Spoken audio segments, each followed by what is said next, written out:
The war wagon or wagon fort tactic is a battle strategy that not many people know about. The idea is to deploy on the battlefield the supply carts your army has been carrying, using them as mobile or static barricades on which soldiers with polearms or ranged weapons can shelter themselves and keep the enemy at bay. The war wagon tactic was developed in the late Middle Ages during the Hussite Wars of the 15th century.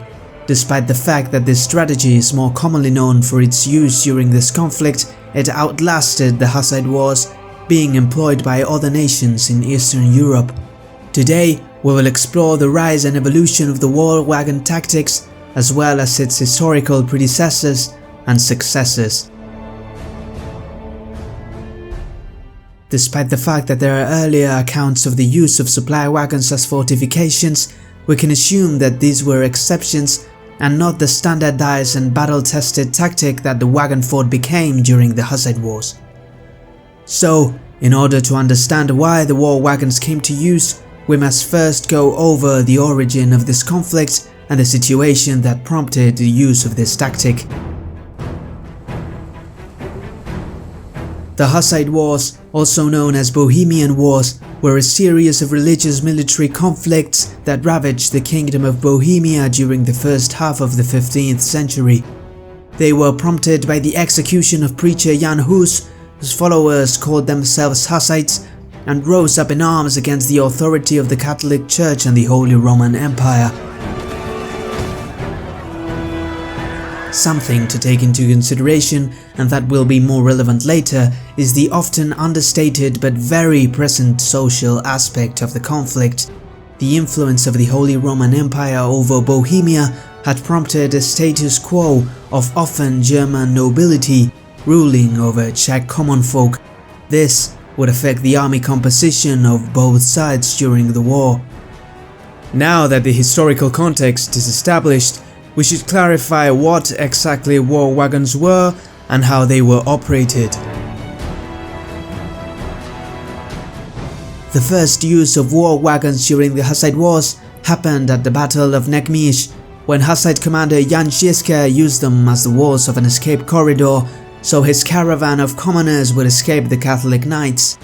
I have a video about the exploits of the one-eyed general, which I strongly recommend. The wagons used at Neckmish were simple supply carts used as barricades, but after this event, the Hussites began optimizing them for battle. Both sides of the cart were reinforced with thick wooden planks with small holes and arrow slits for all kinds of ranged weapons to fire through.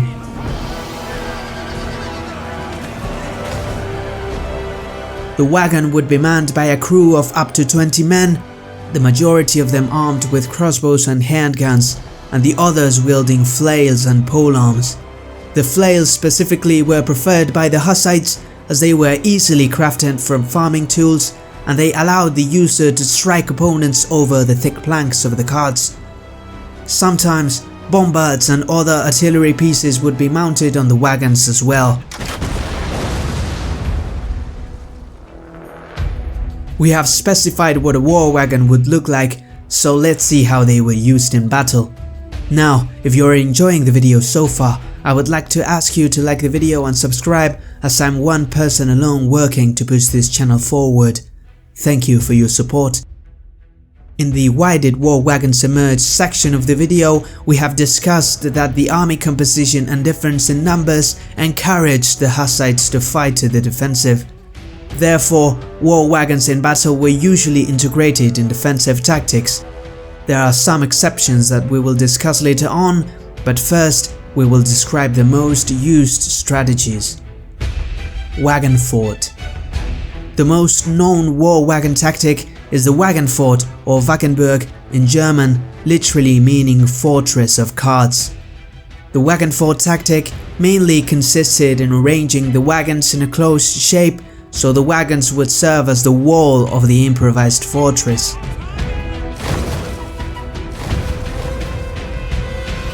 This was the most offensive way to use war wagons and labeled the Hussite position impenetrable by cavalry and a fortified and advantageous position against the infantry. It was very convenient for traveling Hussite armies, as the ring of carts could be arranged when laying camp and it would be ready for its use at the first sign of danger. Also, because the fortification was not stationary but made of mobile wagons, the fort could be assembled quickly for an initial clash and then transported to a more convenient location when the enemy gave them a break. Hussite commander Jan Žižka performed this specific maneuver at the Battle of Kuttenberg when he changed the position of his wagon fort to a higher hill during the night. The strategy regarding the wagon fort was to resist the attacking force until they were tired and demoralized, and then launch a frenzied charge with the infantry that sheltered behind the carts, thus routing the enemy.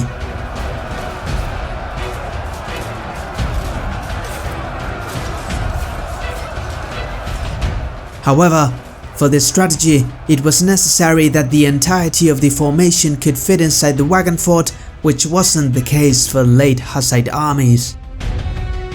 Wagon weak spots. When the Hussite infantry was too numerous to stand behind the wagons, or the Czech contingent was integrated in a larger army, such as in the Battle of Varna in 1444, the war wagons were used to strengthen the weak spots of the formation. Typically facing mounted knights, the Hussite melee infantry was armed with pikes and polearms. This made them a dangerous foe to charge frontally, so the Catholic cavalry tended to strike their flanks. It was in this part of the formation that the Hussites placed their war wagons.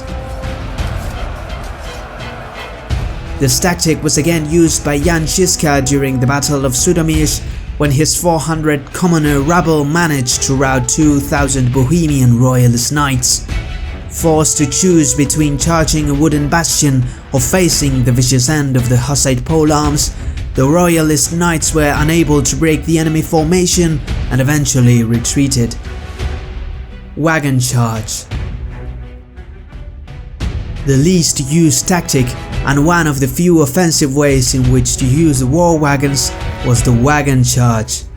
This was reserved for desperate situations in which other wagon fort tactics wouldn't suffice to save the day. It consisted in charging one point of the enemy encirclement head-on with the war wagons arranged in two vertical lines.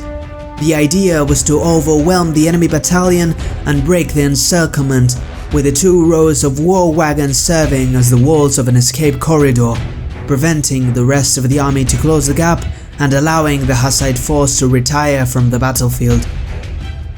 This tactic was not meant to win the battle, but to save the Hussite force from obliteration. It was devised as a way to escape from the previously mentioned Battle of Neckmiesch, and was used again by Jan Žižka at the Battle of Kuttenberg, when his Hussite force of 15,000 men managed to escape the 80,000 strong army of King Sigismund. Now that we have a notion on how war wagons were used in battle, we will proceed with the final section of the video, in which we will explore the reasons for the rise of these tactics. The Hussite wars pitted untrained, poorly equipped and oftentimes terribly outnumbered Czech commoners and low nobility against the Bohemian, Hungarian and German elite forces of the Roman Empire. The definition of asymmetric warfare describes the conflict accurately. If the Hussites faced the heavy Catholic knights in a traditional open battle, they would surely be defeated, so they needed an alternative strategy in order to survive. So, the heavily tilted balance of power was the first reason for the use of the wagon fort. The second reason was the army composition. Traditional medieval armies usually relied on a strong heavy cavalry contingent to turn the tides of the battle or deliver the killing blow. But mounted armored men-at-arms were expensive, and the Hussites could rarely afford them, especially at the beginning of the war. The fact that an important part of the nobility was German and inevitably sided with the imperial power also diminished the presence of knights in the Hussite forces. On the contrary, the Catholic armies integrated vast contingents of knights from many countries and cities in Europe, for the Pope had called a crusade on the Hussites. Not only that, but the Catholics also seemed to launch their heavy cavalry first into battle, expecting to break the Hussite formations before even engaging the rest of their army. Therefore, the alternative strategy the Hussites needed had to be something that could fend off cavalry with ease. The war wagons not only provided cover from projectiles and melee weapons, but pretty much negated the damage potential of the heavy knights. Shock cavalry usually relied on the momentum and inertia of the charge, but instead of stomping over men, the riders just crashed into the sturdy wooden wagons.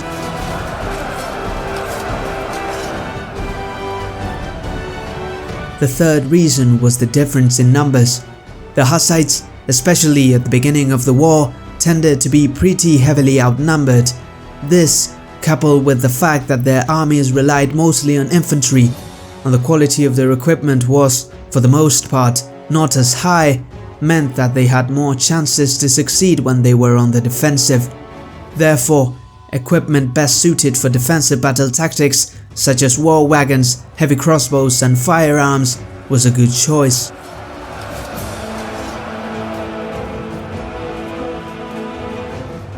The use of war wagons emerged during the Hussite Wars, and the tactics in which they were implemented were initially devised by the brilliant strategist and undefeated Czech commander Jan Žižka. They allowed the Hussite movement to withstand 5 crusades against them, and its effectiveness ended up outliving the Hussite Wars, as war wagons would continue to be used by Czechs and Hungarians in the decades to come. If you stayed until the end and enjoyed the video, please consider subscribing to my small channel for weekly Total War documentaries. I script, record and narrate everything by my own means, so if you could leave a like and comment as a form of support, I would be immensely grateful. Thank you for watching and have a good day.